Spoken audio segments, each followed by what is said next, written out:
So for those of you logging in, thank you for joining us and good afternoon. Happy to have you. We're going to give it another just quick few minutes. We still have a lot of people joining the call today with Carissa. A reminder that we are recording. All right, Carissa, while we're waiting for people to join. So it's allergy season. Are any of your products particularly attuned to allergies? Yeah, I don't, mainly the main thing to do for allergies is supporting our liver, because our liver is what's really filtering our blood and helping us cleanse all of those histamines and those excess hormones that are going to really spark up the allergies.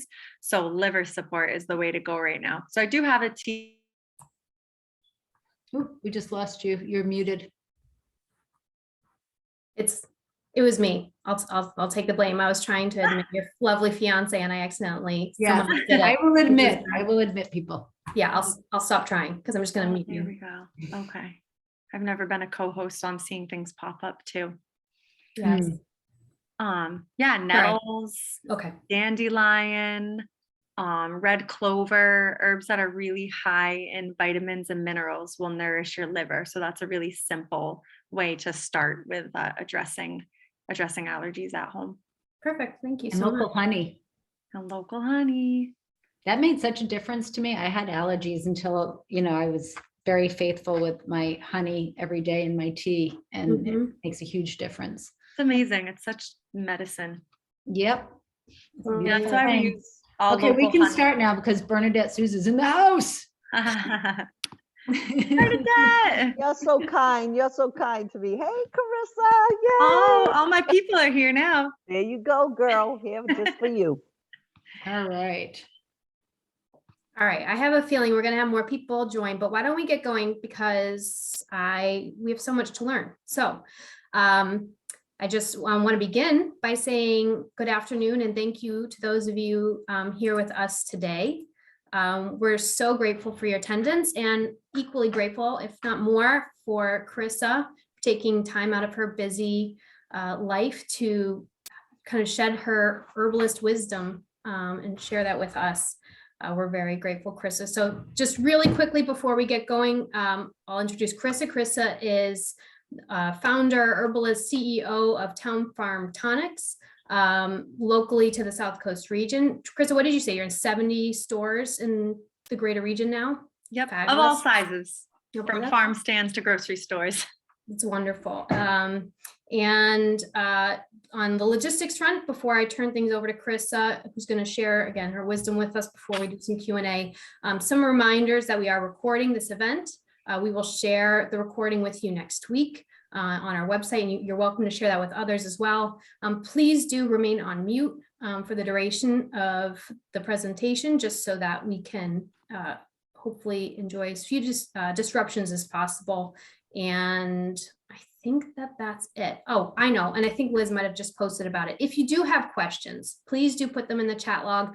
The second half of our presentation will be devoted to answering questions that people have submitted ahead of time, and any questions that you enter there, we'll do our best to get to them all. So I think without further ado, Carissa, I'm going to turn it over to you. And I know you're going to share your screen and we'll get rocking and rolling here. Okay, let me try this. Share screen.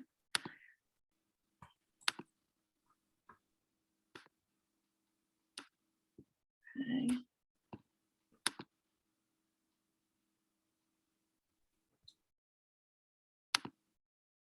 Perfect. Looks great. We can all see it? Okay, Yep. Great. Perfect. Okay, welcome everyone. So thank you so much for taking time out of your day when you could be reading or taking a nap or continuing your work to learn a little bit together about medicinal herb gardening. As Katie mentioned, I'm a practicing herbalist. I own a small herbal product business with my partner, and I love teaching about this topic because I believe that herbalism at its heart is really about empowerment, and it's about learning about plants that are growing around us that are easy to access, affordable to grow, and really potent and powerful, and can do a lot to help us feel better and help us feel like we're in control of our health and our wellness. And therefore it trickles out into feeling more empowered in our life. So I think herbalism is just a really empowering practice, and growing herbs brings you even more into that practice yourself. And especially as the world is changing and our climate's changing, and we all know our global supply chains are getting wonky, it's probably going to be harder and harder to access herbs we're used to getting. Common herbs that can grow around here are most often sourced from across the world. So learning how to get them from your own backyard is a great thing to start learning now. So we'll get into it then. Okay, so before we get into the workshop, basically the outline is going to be talking a little bit about why we'd want to grow herbs. We'll get into, I think, 5 herbs that I suggest starting to grow in your garden. We can't get into all of them. That would be weeks of a workshop, but I do have a list at the end with suggestions, and you can reach out to me with questions, or we can talk after. And then after that, we'll talk a little bit about how to preserve and process the herbs as well, so you feel pretty good about getting started by the end of the workshop. So why grow medicinal herbs? Of course, one of the main reasons is for the medicinal use. An herbalist that I really love from France from the early 1900s, his name is Maurice Massigue, and he said that a single herb is a medicine cabinet unto itself. So you don't need to know dozens of different herbs. Get to know a couple that grow in your garden or grow in your backyard, and you'll find so many different ways to use them. Also, culinary use. Herbs are a really easy way to add flavor and nutrition to your food, and it definitely can't compare getting a dried herb from the grocery store and harvesting it from your own garden. Pollinator habitat, of course, a lot of medicinal herbs are really great habitat for pollinators that we really want to protect and take care of. Medicinal herbs are typically really pest resistant and also pest protective. So a lot of them have compounds that repel pests, or perhaps even attract predatory pests, parasitic bugs that can eat other bugs that you don't want in your garden. So they're kind of dual purpose plants. Often medicinal herbs are really climate resilient. They're not very picky plants. They can deal with little water, dry soil. So for people who maybe don't have the greenest of thumbs, medicinal herbs are actually pretty easy to get started with. And of course, most important is beauty. They're so beautiful. I think that part of the medicine of having an herb garden is just the joy of seeing plants and flower and seeing green things that you have a relationship with. And that really goes a long way even before you're using and consuming these plants. Also, medicinal herbs, a lot of them are either perennial or self-seeding. So they don't take a ton of effort. Like vegetables, you need to start seeds or buy seedlings every year. With medicinal herbs, a lot of them, once you get them going, they either continue to grow or they sow themselves in your garden. Also, lastly, cultivating the wilds. So a lot of medicinal herbs are actually common weeds that we all know, like dandelion and red clover and mullein. Plants that you might think to pick out of your garden or out of your backyard are actually quite medicinal, great for pollinators. They're beautiful. So we'll talk about an herb or two today, and I'll have a list of others you can cultivate at the end of the workshop. And so just a framing thought for today that I wanted to share. So wherever there is sickness, there's medicine, and the medicine needed for these times of crises will not take the form of a pill or some other invention of the human mind. The medicine to heal it can only come from something vastly more intelligent than isolated molecules produced in a laboratory. That something is medicinal plants, the living, healing intelligence of the earth. And that's by an herbalist named Sajid Popham. His book, Evolutionary Herbalism, is really beautiful. But I wanted to present this thought just because I really believe that herbalism and all the forms of herbalism are not the antithesis of modern medicine. They're a complement. And I think that's something that people are realizing, is that we really need our doctors and we need Western medicine for crises. And it's so many amazing things we've accomplished with modern medicine. But now I think it's time that we bring back herbalism and remember how powerful it is to have a form of medicine that's integrated, holistic, cooperative, alive, and responsive to our bodies. So we'll get into some plants. Like I said, we'll go into 5 different plants you can grow in your garden and are pretty easy to get started. And the first of those is chamomile. This is the chamomile thriving. And as you can see below the chamomile, this is our home garden. Our soil was horrible at this point, and the chamomile was loving it. So this is a really easy plant to start growing. So chamomile, there are a couple different varieties. The German chamomile is most medicinal and probably the one that you'll find most readily at local greenhouses or seeds. They're very prolific self-sowers. So once you get chamomile going in your garden, it'll just keep seeding itself.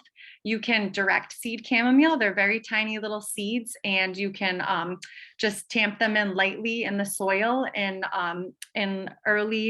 early, late spring, like right after the danger of frost has passed. Keep them watered, and they grow pretty easily.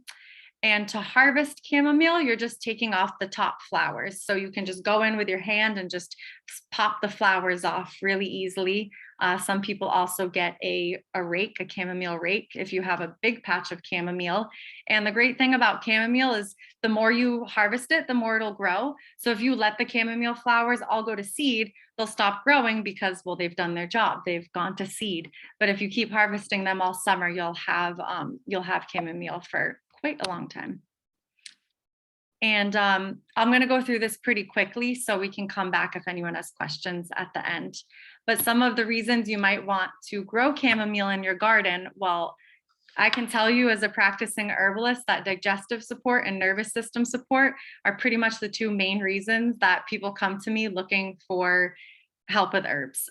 It's pretty common that people need digestive support and need some help relaxing, and chamomile is really good at both of those things. So for gastrointestinal support, chamomile has a lot of volatile oils and it's quite bitter. So it's going to help you digest food, and it helps expel gases and helps if you have cramps in your stomach.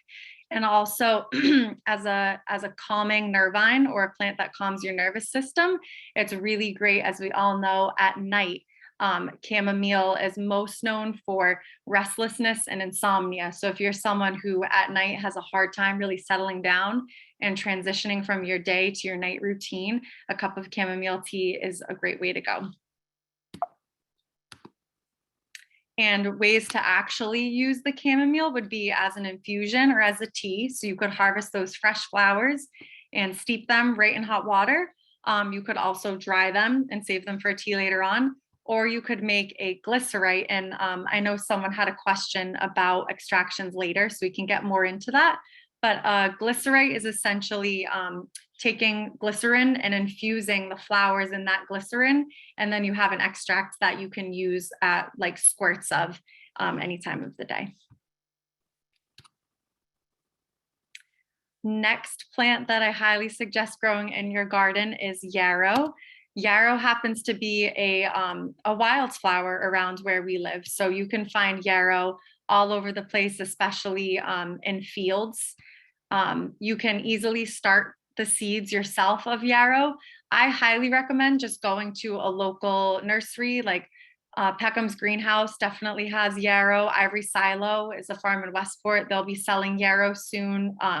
If you get the plant starts, you can transplant into your garden really easily. And then once they're established, this is such a resilient plant. Yarrow needs very little care.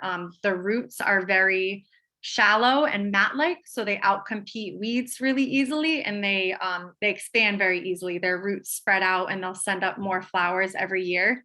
They're also, butterflies love yarrow. So that's a plus of having them in your garden, is seeing more butterflies. And when you're looking for a yarrow variety, if you're looking for a medicinal variety, go for the white.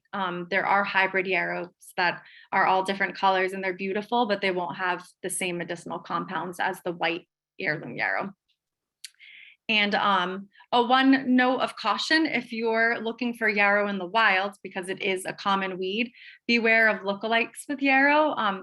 There aren't any plants that look exactly like yarrow, but for instance, Queen Anne's lace is a lot taller than yarrow, but it has a similar flower structure. Wild hemlock is another one you don't want to be using, and it's a lot bigger, but it also has that big white umbel of flowers. And so for the benefits of yarrow, mainly it's wound healing. That's what most people know and use yarrow for. So this is a great plant. If you're on a hike and you cut yourself, look around for yarrow, you can crush it up and put it on a cut, and it has compounds that actually stop blood flow, and it'll help a cut clot and stop bleeding. And it's also antimicrobial, so it helps wounds heal. And you can do that just by infusing yarrow into a tea and washing your cuts out with yarrow. And then as far as using it internally, yarrow is most known for healthy fever support. So it's a diaphoretic, which means that when you have a fever, it brings blood flow to the surface of your body so that your body can expel excess heat, but not get rid of your fever. Because when we're sick, we really want to keep a fever, because that heightened temperature is what's killing the pathogens in our body. And so you're helping your body maintain a healthy level of a fever without it going away and without it getting too high either. And as I mentioned, the ways to use yarrow would be as you could infuse yarrow into an oil for wound healing, or also a wound wash, so making it into a strong tea. Or if you're consuming it when you have a fever, you can make it into a strong tea and drink that as well. And Katie, slow me down if I'm going too fast. I just know I have a tendency to take longer than I have. You're doing great. Thank you. So next plant, I am just obsessed with this plant, mullein. This is our backyard in Westport. I've never planted a single mullein seed. I did just what I call cultivating the wild, which is finding the couple mullein plants in our backyard that started there. And we started to weed around them. We started to pay more attention to them, take care of them. And now we have a giant patch of mullein in our backyard. So you'll find mullein all around North America. Bees are obsessed with mullein. So that would be my main suggestion for growing mullein. It's a really great food for the bees. We see a lot of honeybees in our backyard feeding on the mullein. And mullein is a biennial, so it'll grow for 2 years. The first year, it will be just a basal rosette of fuzzy leaves on the ground. And the next year is when it shoots up. It can get to 5 or 6 feet tall. And so what you're seeing in this picture is that top part of the plant that will be covered in beautiful yellow flowers. You can transplant or save seed from yarrow and for mullein, and you can plant it yourself. My suggestion would be, if you don't have any at home, but you want some mullein, this summer, when you're going on walks, look for mullein, note it, remember where you saw it, and in the fall, go back and gather some of those seeds. So you'll see in this picture where there's a yellow flower that will turn into a little seed pod, and you can go and just cut the top right off the mullein plant and take those seeds and sprinkle them in a spot in your garden, water them, tamp them in, and mark that so you know next year when they're coming back. And it should be pretty easy to get some mullein in your yard that way. Some of the benefits of mullein, mainly mullein is known as a respiratory tonic. It does have other uses, but primarily mullein is great for the lungs. So it's going to strengthen lung function. Specifically, if you have a cough or a cold, mullein is an expectorant. So if you have mucus in your lungs that you're wanting to get out, making a strong mullein tea is really helpful for that. And it also can help ease a cough too. So if you're having this spasmodic cough when you're sick, drinking mullein tea can help soothe that. Yep. And so you'll make that into a tea. Another common use for mullein is the mullein flowers. Maybe some of you have seen this online. I've seen a lot of blog posts about mullein oil. So the flowers themselves, right as they're blooming, because they don't bloom for long, they'll bloom and then fall off, you can pluck them off and infuse them directly in oil. So what I do is I'll keep a good jar in my garden of oil. You can do like a really high quality olive oil or a sunflower seed oil, and infuse those flowers directly in the jar and leave it in the sun. And that infused oil, once you strain the flowers out, can be used in the ear for ear infections. Or if you infuse it 3 times over with the flowers, it can be used on the chest again for coughs and colds.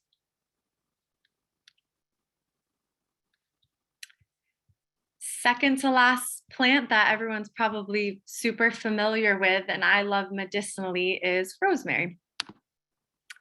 So rosemary is actually perennial in warmer climates. It grows wild throughout the Mediterranean. I have a friend from Israel, and she sends me pictures every time she goes of rosemary being used as a landscaping plant. And it's giant bushes there covered in flowers. It's beautiful. Here in New England, it's not quite perennial. I've seen it grow in southern facing areas, but mostly it won't live through the winter.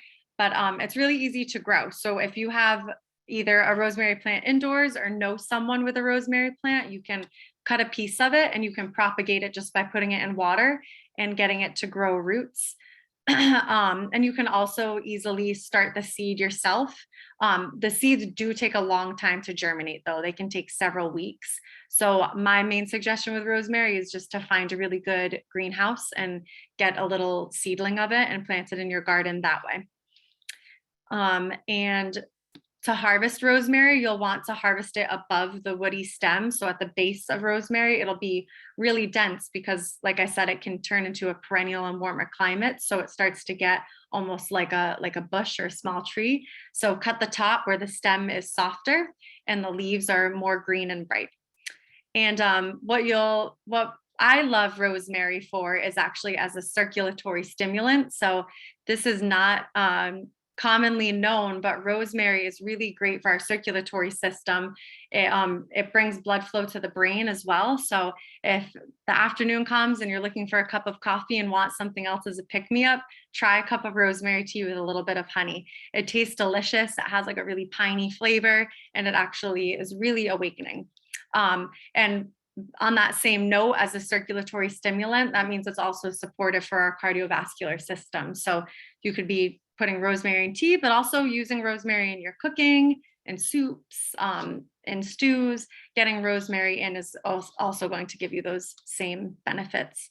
And lastly, it's an antispasmodic, mostly digestively, which means if you're having gas or digestive spasms, it can help ease some of that. And so that you would do that by making a tea or an infusion. And also, as I mentioned with the first plant we discussed, you can make a glycerite, which is infusing the top part of the plant in glycerin. And the last plant, as having an herbal business that makes elderberry syrup, I can't miss elder. So elder is a really amazing plant. It's actually, there were seeds found of the American elderberry that were over 16,000 years old. So this is truly an elder plant that has been around and been in use by humans for a really long time. There are two different kinds of elder. There's the Sambucus canadensis, which is native to North America, and then there's the Sambucus nigra. Both have very similar compounds, so doesn't really matter which one you're growing at home. They'll grow differently. The European will grow taller and the North American will be more of a shrub, but you'll get the same berries and you'll get the same compounds. So to cultivate elder, primarily, so there's a lot of methods for propagation and maintenance, but I mainly suggest getting cuttings. So that would be, if you know someone who already has elder growing at their house, you would want to clip about a 6-inch piece of elder that has 3 nodes in it. So 3 places where the branches are going to grow from. And you'll basically take that cutting and stick it in a pot and it will grow roots. It's pretty simple. You'll want to make sure at least one of those nodes is under the soil, because from that node is where the roots will grow. Keep it watered, keep it somewhere protected, and you'll wait until about now, May, once it's starting to warm up a bit, to plant that. Another option is that you can actually directly transplant the cutting. So you could take a cutting in early March and wrap it up and put it in your fridge, put it in like a plastic bag with a damp paper towel, and you'll basically keep it from growing while it's in the fridge. And then come around May, you can weed out an area and stick it right in the ground and it will start growing.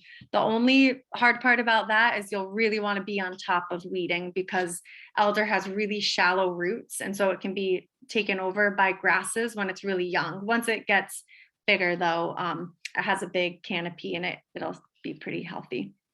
And for cultivation and harvesting, it's mainly the berries that are used. You can also use the flowers. If you harvest the flowers from an umbel, then you won't get berries there. So if you want berries, make sure you're doing half and half and harvesting some flowers and leaving some to turn into berries. There's also many cultivars. So pick your cultivar of elderberry based on what you're looking for. Some have bigger, sweeter berries. Some will grow lower. Some have more umbels. Some might be better if you want to grow them just to attract birds and more pollinators. So do a little bit of research into that, or you can reach out to me if you're looking for more information. And primarily, I'm sure most of you know of elder for immune support. So elderberries specifically have compounds that help our immune system detect pathogens early and keep them out of our cells and keep them from entering and replicating. And the cool thing about elder is that there's a lot of modern science out there now, a lot of studies that all of us can access that show exactly how it works in our bodies and in our immune system. And elders also, the flowers are diaphoretic, just like yarrow. They can help with a healthy fever. So elders are really good go-to plant in the winter when you have colds and flus going around. Keep that on hand to hopefully keep you from getting sick. It can help you get better quicker when you're sick. And then also drinking the tea can help you just get through that fever stage. And making the berries into a syrup is one easy way to use the elderberries and preserve it through the winter. And then you can also make the berries or the flowers into a tea. So that's it for my 5 favorite plants to grow at home. And at the end, I'll have a much longer list that you can look at for some more ideas. And you're welcome to email me with any questions. But before we move into questions and answers, I just wanted to quickly cover drying and processing the herbs, because it's one thing to grow them, but then you'll want to know, well, how do I harvest them and keep them throughout the season, because you can't necessarily use them all in the summer. So to dry herbs, 3 of my favorite methods are just 1, using a paper bag. So if you have a big paper shopping bag, mostly plants that are light and fluffy, like the leaves and flowers of plants, you can dry pretty well with this method. You'll just want to put them in the paper bag, close it, and shake it pretty often. So that way there's airflow in there and they're drying in the shade. You don't want to put too much in one bag though, or they could get moldy. So make sure there's a good amount of space in that bag. Secondly, if you have an old, a laundry drying rack, that's this middle picture, a laundry drying rack with some repurposed screens is a really easy way to dry herbs. I love that because you're using things you might already have at home. It can all fold up and go away pretty easily in the winter. And in that case, you'll just want to spread your herbs into a single layer, so they're not all on top of each other and getting moldy, and leave that out of the sun to dry and somewhere with a cross breeze. And that goes same for this last method all the way on the right. You can find a pop-up herb drying hanging rack. You can just look it up online. You'll find it probably anywhere from Walmart to Amazon to who knows where else. And those fold up to about the size of a Frisbee. So that's pretty nice too, because in the winter when you don't need it, it's easy to store and it's friendly towards people who live in an apartment and don't have a lot of space. Ours hangs right in our kitchen half of the summer. And then once your herbs are dried, you'll want to process them so you can store them and then use them throughout the season. So what you'll see here, this is called a garbling table. So you can make that pretty easily yourself just by having a small wooden frame. It doesn't have to be that big enough for your hands to move on. A wooden frame and some wire mesh, and you can just rub the dried herbs over that and it'll break it up in small enough pieces that you can then use those herbs for tea or infused oils, and it allows you to easily pick out any stems or parts of the plant that you don't need. And if you don't feel like going through the process of making a garbling table, what I often do is just take a big mixing bowl, put the dried herbs in there, make sure my hands are clean, crush them up with my hands and use scissors and chop it up and then pick the stems right out.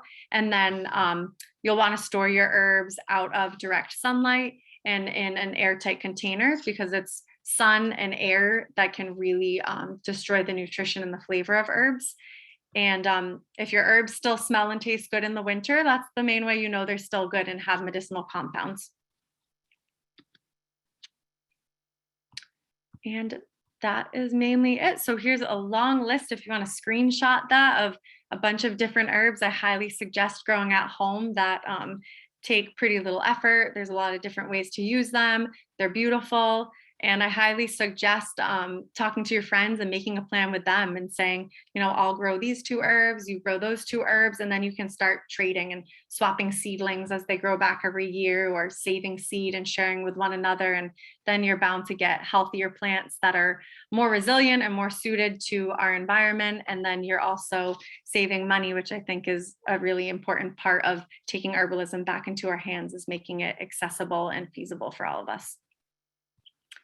So that is it. Thanks, everyone. I hope that wasn't too fast. I wanted to save time for some questions and conversation too. Wonderful. Thank you so much, Carissa. That was really excellent. And we appreciate, again, hearing from you. If you want to go ahead and unshare, and then that way, if anyone wants gallery view, we can see each other. Yep. And let's see here. Sorry, that's my pausing voice. Real quick, a logistical question. Carissa, did you say you're comfortable with us sharing your slides today so that those who might have been taking notes, if they want to read? Okay, perfect. So we will do that. Those will be on our website within the week. And then again, if you're here, we will send an email. As I see that we're speaking to the same thing, we'll send an email next Tuesday, and those slides will be right in your inbox. Perfect, because it's a lot of information. All right, usually I start with questions submitted ahead of time, and we had a lot of those, but because we also had some questions posted during the presentation, I just want to go back to those. I'm afraid I might lose them. So I'm going to start that way. And so right back at the beginning, I think Lynn had asked if it's okay to take it. I think it's while you were talking about yarrow. Is it okay to take a plant from the wild and plant it in your own herb garden?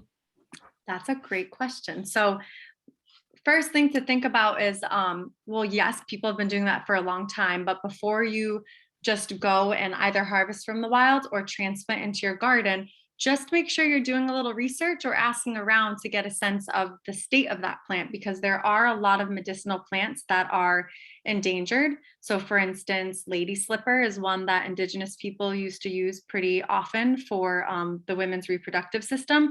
And now you'd be hard pressed to find lady slipper in the wild because it was over harvested. So practicing some thoughtful forager's guidelines is never take the first plant you see, never take the last plant you see, and never take more than you need, because there's going to be another forager who might want some, pollinators, animals. So we're all sharing with one another. And other than that, if you know that it's a plant that's not endangered, it's growing prolifically where you live, then I like to transplant wild plants into my garden. Like for instance, we have a bunch of yarrow that grows in a huge swath just right up the road. And I just dug up 2 little plants that grew in a big area, dug them up, put them in a pot, and put them in my garden. So 1, I don't have to go up the road every time I want yarrow, but 2, that yarrow was growing near the roadside and I didn't want to be harvesting from that place. So I waited a couple years so it could kind of regrow and not have, like car exhaust on the plant, and let it reestablish itself in a more healthy setting in my garden. That's wonderful. Thank you so much. I highly suggest reading Braiding Sweetgrass. If no one's ever read that, she gets really into just being a responsible forager. And also, I think it's really beautiful that she talks about just human relationship with plants. And I think all of us learning again about foraging and having relationships with plants is really important. So don't be afraid to start learning about foraging or bringing plants into your yard, but just make sure you're having reverence for that plant as another living being that we're sharing with each other and all of nature as well. Perfect. And clarifying question, Braiding Sweetgrass, that's Leah Penniman. Is that correct? Robin Wall Kimmer. Oh, Robin. Okay, perfect. Thank you. I'm glad I asked. Another one to read. No, yep, no, but I appreciate that. I'm glad I asked. Okay, next question. Can these plants all be planted near each other, or are there some that make better companions? This is a question Carrie had asked. That's a great, yeah, someone else I think asked that question before today.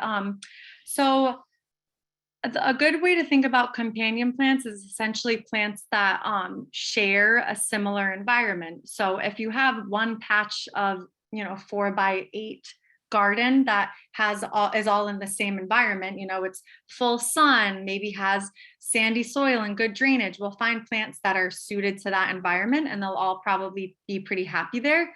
They might all have the same or similar nutrient requirements or similar pollinators. So companion plants are just, they're plants that will grow well together. So that's the extent of my knowledge of companion planting, is just like more looking at the patterns of plants and thinking, do these plants like the same conditions? Okay, then let me plant them together. So a good example is like California poppy and echinacea. In the wilds, they both love to grow in big open grassy fields that are pretty dry and have a lot of sun. So that's where I put them together in my garden, was the edge where it was pretty sandy and super sunny, and they're both happy together. Perfect. And Carrie, you'd asked that question, also asked if you know of any place to take a good herbology class. Oh, definitely. I highly suggest Pharmacy Herbs in Providence, Rhode Island. Mary Blue is the woman who runs that herb school. She's incredible. Her focus is all about herbal empowerment and social justice and access. And I think that's super important when it comes to herbalism, is just having that greater social lens on the practice. Thank you so much. Last question from earlier, and then I am going to go back to those submitted ahead of time. Janice had asked that about rosemary. Are the flowers used as well as the needles? Oh, that's a good question. Yeah, you can definitely use the flowers. I know people can actually, you can make a flower essence with just the flowers. I don't know a ton about flower essences, and I'd take a while to get into it, but if you're interested in the different properties, that's something to look into. But if you're just simply harvesting the plant to use as a tea or an infused oil, with most plants, it's fine to just harvest the flowers along with the leaves. Wonderful. All right. Switching gears to those emails, questions that were submitted ahead of time. Our first one, are there any herbs that shouldn't be planted near each other and or will affect the taste of surrounding herbs?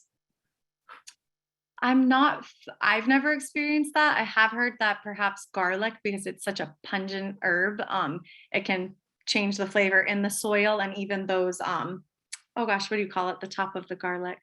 Escape. Yeah, the scape, even the scape, like smell, like if you touch it, you smell like garlic. So having garlic growing near plants that you're probably going to harvest and use fresh, I wouldn't suggest. Okay. And then also just thinking about not flavor, but what will the plants look like when they get really big? And that's just gardening in general. I'm sure we've all experienced, you're like, I'm going to plant, I have so much room, I'm going to plant this tomato plant here and this one here, 3 inches apart. And then they grow up and you have no space at all. So just thinking, what will the plants look like when they grow up, so they have room to grow and be healthy? Beautiful. All right, a question about pests. Do herbs have any major pests, and what is a natural way to deal with them? You asked a little bit of, or spoke, excuse me, a little bit about this earlier, but once again, so do herbs have any major pests, and what's a natural way to deal with them? Yeah, so most medicinal herbs in general they often create essential oils, which are their natural deterrent to pests. And they're also medicinal in our body, which is amazing. So a lot of them are pretty resilient and resistant to pests. My main suggestion for avoiding any pests besides that would just be having healthy soil. Plants are just like humans. If you have good food, you're living in a healthy environment, you're going to be more resilient when it comes to illness. And that's the same for plants, like making sure you're putting compost in there, you're watering your plants. If you have a healthy garden, you'll have a healthy plant, and they'll be more resistant to the few pests that might affect medicinal herbs. Okay, thank you. I see a question that just came up. Can you grow any of these, I don't know if it's these herbs or herbs generally indoors? Maybe you can speak a little about indoor growing of herbs. Oh, I'm going to be frank. My green thumb stops at the doorway. I'm not the best with indoor plants. I do know my grandmother, who lives upstairs, she has a beautiful kitchen that faces south. So she has a really good sun, and rosemary has actually done fabulous in her kitchen. So that's one to definitely try. I've tried basil inside and not had much luck.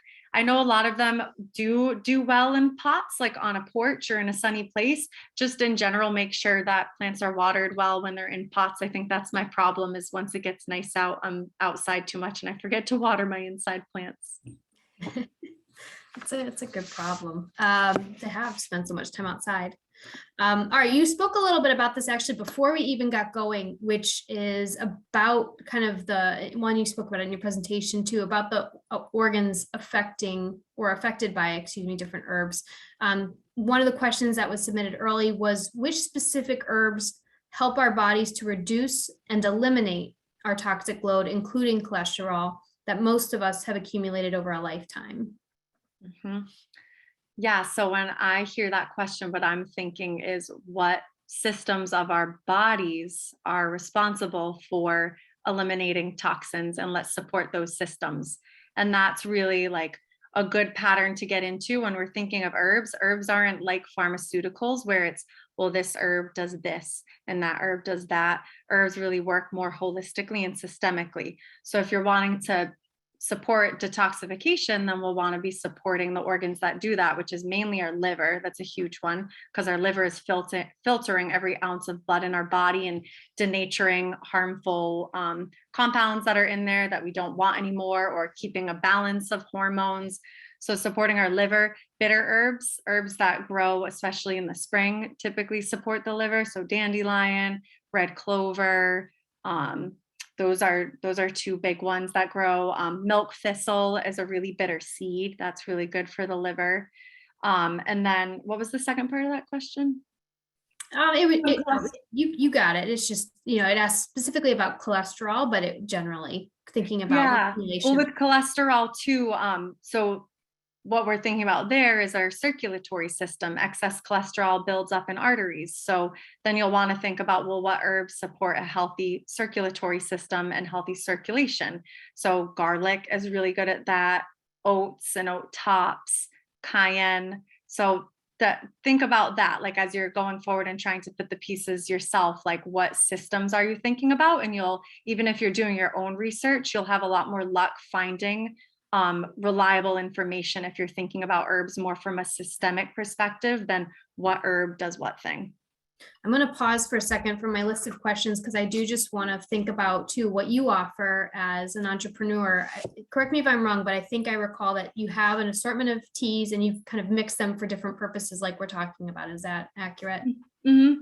Yeah, so we sell elderberry syrup and fire cider in stores. We don't sell the tea in as many stores unless you're local, which a lot of you are, and then Down to Earth carries them. The Headtown Landing Country Store in Westport carries the teas.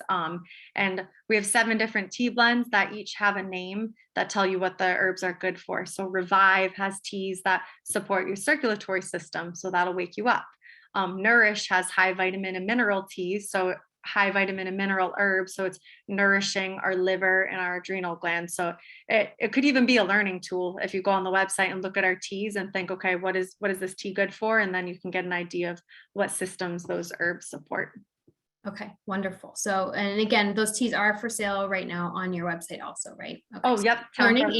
So if you're not going to sell you, I'm going to sell your teas because it's wonderful. I have had them. It's just been a while and I'm not necessarily. I'm drinking it right now. Nourishes every day right now. Perfect. All right. So I think that's great too, because there's so much information here and that you're speaking to. It's nice to know that can be a resource as well. Yeah. All right. Another question is something that came up earlier is with respect to tinctures. How do you create tinctures? Was a question, submitted by Carol ahead of time. Mm-hmm. So a tincture is basically an herbal extract. A tincture is herbs plus a solvent plus thyme. So you'll have whatever herbs you're wanting to make an extract of, and then your solvent is often it's spirits. That's the traditional solvent. So that would be like grain alcohol, vodka, brandy. Those are pretty common solvents, especially because they can pull out a lot of the phytochemicals we're looking for. And then thyme, you're gonna take a jar, fill it with your herbs, cover it with alcohol, let it sit for a month, and then strain it out. That's the folk method. I really like that method because I think mostly what we're going to be wanting to make tinctures with and for, it works well with that method. You don't have to get super scientific about it as long as you're filling the jar pretty full of herbs and making sure it sits for a month and strain it well. So for instance, if you have lemon balm in your garden or yarrow, like we talked about, elderberries or elderflower, you can make a simple herbal tincture using all of those different plants. If you're not wanting to use alcohol, you can, for a solvent, you can also use glycerin, which I talked about. Glycerin is basically a plant sugar. I think it's a byproduct of making plant oils. And it's like this syrupy liquid, and you'll do the same process. You'll fill a jar with herbs, cover it with the glycerin. And in that case, instead of sitting it for a month, you'll double boil the glycerin so it heats up, and strain it that day. Okay. And lastly, you can also use apple cider vinegar if you don't want to use alcohol.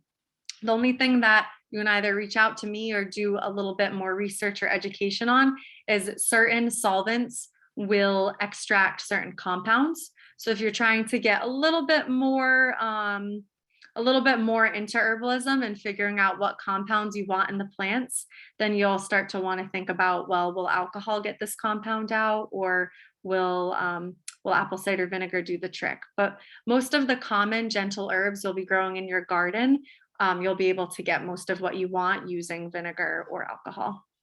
Okay, perfect. Thank you so much.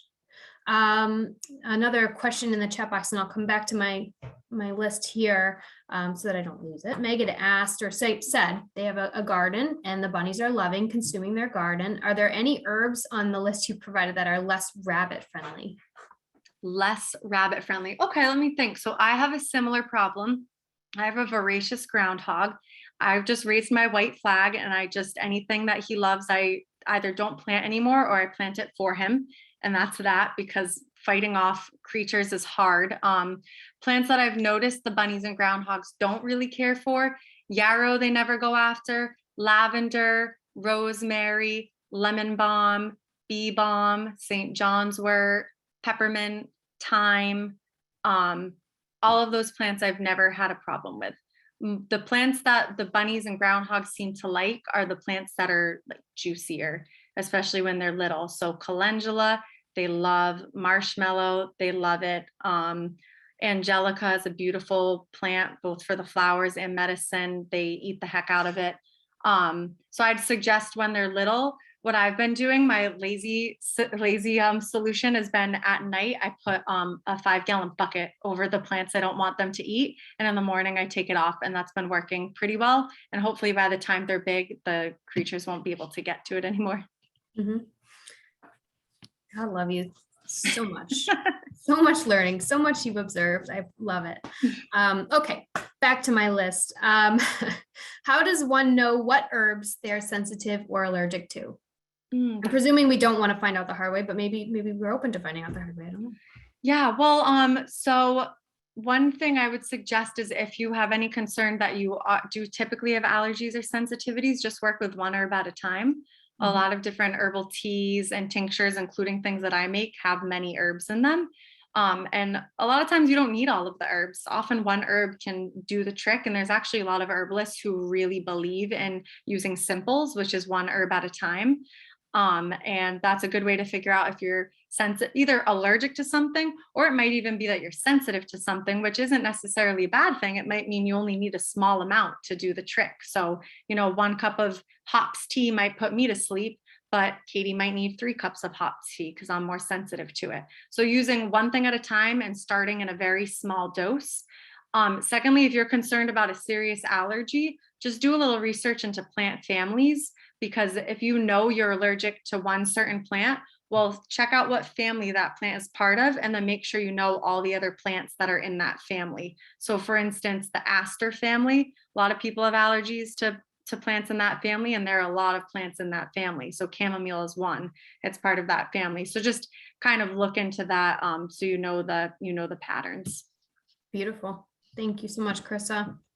All right, and then these last few questions are about ticks and these sorts of things. And I will say, because you and I talked a little bit about this ahead of time, I know this is not necessarily your specialty, and we do have a specialist who works in the realm of Lyme disease next month, and that's the topic of our June talk.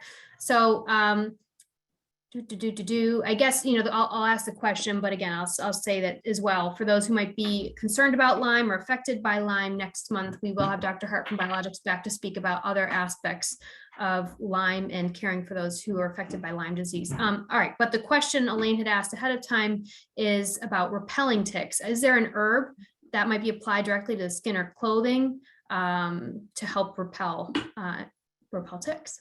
Yeah, well, since there's going to be a specialist next month, I think my quick wild answer is, if you find yourself in the woods and realize you didn't put on or bring tick repellent, mugwort is one plant that's prolific where we live, and it's really rich in volatile oil. So again, those compounds that deter pests for the plants can also deter pests for humans. So you could take mugwort and crush it up and rub it on your legs and pants.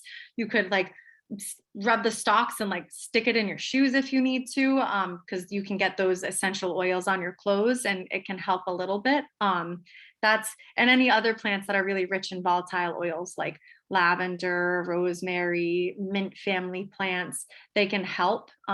Honestly though, ticks are we don't want ticks on us. So I'd suggest buying a really good natural tick repellent, which is basically just, it's usually grain alcohol and water and essential oils. So there you go, plants that are really potent. Mhm. And then I think another question you shared, Katie, was about treating tick bites, which again, I don't know a ton about, but more big picture thematic answer. If you get bit by a tick, just make sure that you're reducing inflammation in your body, because any kind of tick-borne illness is going to thrive in an acidic, inflamed environment. So if you get a tick bite, the first thing you should be doing is cutting out all sugar and all processed foods and eating as much fresh, green, whole foods as possible, so that your body is an environment that those illnesses don't want to live in. And then one little specific tidbit that I learned from Stephen Buhner, who is also a professional as far as tick-borne illness, is applying andrographis tincture topically. I know just from experience that that's what we use in our house. We put a couple drops as soon as we remove the tick, put a couple drops of the andrographis on the bite, and keep doing that every time you think about it until it's not itchy anymore. It's a really strong antiviral bitter herb. I honestly don't know a ton about what it's exactly doing, but I know experientially it works and it feels like it makes a difference. It stops itching, and Stephen Buhner knows what he's talking about. So add that to your home herbal first aid kit. Beautiful. Thank you so much. And I saw that Liz, our executive director, did post a nice natural repellent. I think that's right. Yeah. Scrolling. Let's see. I think there's another. Yaya Organics. Yep. Yaya Organics. All right. And anything to help prevent the spread of poison ivy? Well, the herb that's traditionally used for poison ivy is jewelweed, which grows pretty wild around here. You'll usually find it in a wet area. So often if you're walking along a path that's kind of raised, if it drops off a little, look in that little divot, and in a couple weeks, like midsummer, you'll see jewelweed growing, which looks like a really beautiful orchid, and the leaves, once they get wet, they sparkle kind of like jewels. And jewelweed often grows near poison ivy, which is kind of its signature, telling us what it's good for. So if you're out in the woods and you think you got poison ivy on you, well, a good first defense is if you see jewelweed, crush it up and rub it all over wherever you think the poison ivy was, to get the oils off. And that's really what you want to do, is just wash yourself good when you get home and get the oils off your body. And again, just like a tick-borne illness, poison ivy will be worse if your body is acidic and inflamed. So if you can make your body more alkaline and be eating really cooling foods and foods that are balancing, like cucumbers, salads, fresh greens, that'll help your body not be so reactive to the poison ivy if you do get a rash. Mhm. Beautiful. All right. What a wealth of knowledge. I did have another question as well. But I would also take a moment, as we're looking at the clock here, to invite anyone else who's holding on to a question to go ahead and put it in the chat box so we can get it asked. I was personally wondering about the effectiveness of using some of these live herbs versus dried herbs versus cooking with them, and the potency of them in these different states or forms. Yeah. I'm a big fan of using fresh herbs, especially tincturing fresh herbs. You can definitely make tinctures and teas with dried herbs and it works. But I think there's a different energy to using the plants when they're still alive, particularly tinctures. I think that the alcohol really preserves the living essence well. And you just want to make sure you're having like a stronger alcohol, like a vodka or brandy, because if it has a low alcohol content, then it could mold while it's tincturing when you're using the fresh herbs. But mainly, if you're to make sure that your herbs are still really potent, you can use your senses. The scientific word for that is organoleptics, which actually is a legitimate way in labs to identify herbs and judge their potency, is just using your organs of perception. So do the herbs still look bright and beautiful? Do they still smell good? Do they taste like they're supposed to taste? If all your senses are on and tell you the herb's still potent, then it still has that life force and it still is medicinal. If it doesn't smell good, it doesn't look good, you don't need a Google search to tell you to compost it and just get something new and fresh. I think I'm hoping that one day that word will be some trivia question, and that's going to be like the game changer right there. Can you say that again? Is it organoleptics? Organoleptics. Yeah, it's a fun one. Great word. All right. I have a quick question. Carissa, so you were mentioning when you're making the tincture, when you put it in the oil and then leave it out in the garden. I've never thought to do that, like actually leave the jar out in the garden, which is probably why mine get moldy and don't do well. So when you do that, do you put a hard cover over the jar, or do you put a cover that's air, that air can get into it? I guess a hard cover, because you'd get rain in it and others. Okay. Yeah, but just line it first, do a piece of wax paper and then your lid, because it'll corrode. And I've made some nice oils that I can never get into because the lid gets stuck on it.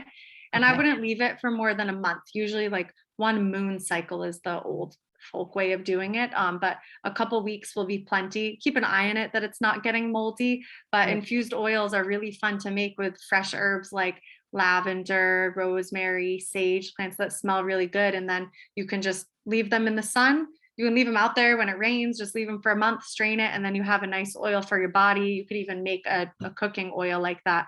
Not sure, like, depends on the oil. I'm sure like a good olive oil, you could probably change it a little bit by leaving it in the sun, so you can get creative with it, but it's a nice way to make body oils for sure. Samantha's asking whether warming the oil causes it to deteriorate at all.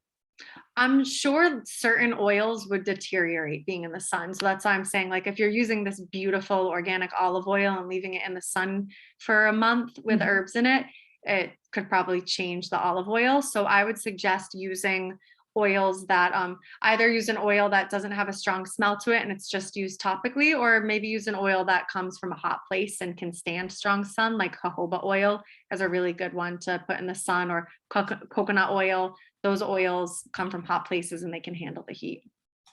Beautiful. Okay. All right. Well, we are down to our last few minutes here, and I just want to go ahead. Carissa will not, she's not going to go on and on about how wonderful her products are. So I will, because my family uses them. We all use them here. But more than that, Chris's website's also a wealth of information. So again, Town Farm Tonics. If you're interested in learning more, I encourage you to check out her site for that reason.